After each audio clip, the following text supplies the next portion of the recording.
শুভ নববর্ষ। চাঁদপুর সরকারি কলেজের বসন্ত উৎসব কেমন হয় সেটা তো দেখেছো।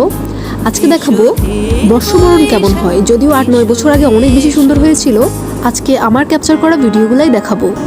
যদিও সকাল থেকে রেলি হয়েছে, পান্তা ইলিশ খাওয়া হয়েছে, সেগুলো তো আমি অ্যাটেন্ড করতে পারিনি। আজকে পুরো কলেজ ঘুরেই ভিডিও করেছি। অনেক সুন্দর আলপনা ছিল। বর্ষকে বরণ করার জন্য সবাই অনেক সুন্দর করে সেজে এসেছিল। এবার আমরা চলে গিয়েছি রসায়ন ডিপার্টমেন্টে।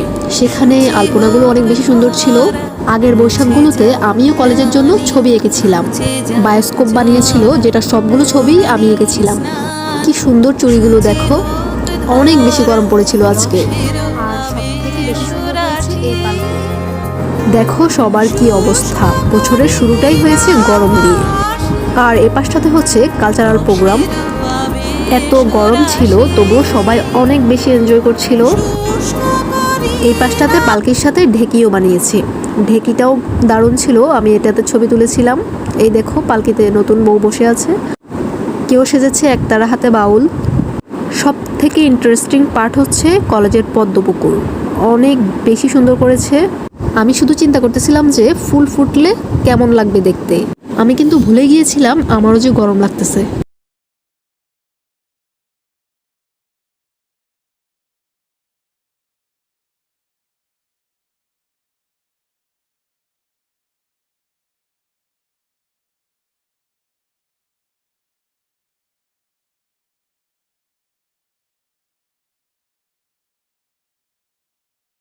গরমের পাশাপাশি কিন্তু অনেক বাতাসও ছিল। আমি শুধু চিন্তা করতেছিলাম কেউ যেন ঘুরে পড়ে না যায়, হোক বাতাস বা গরম। এই পাশটাতে খাবার আর বইয়ের স্টল আছে। বইয়ের স্টলে গিয়ে দেখলাম সবাই বই পড়ার অনেক বেশি মগ্ন। বই পড়ে পড়ে আজকের বর্ষবরণটা এনজয় করতেছে। এটা যে পোজ ছিল সেটা পরে বুঝতে পেরেছিলাম। আমি আবার একটু আকাশেও তাকিয়েছিলাম।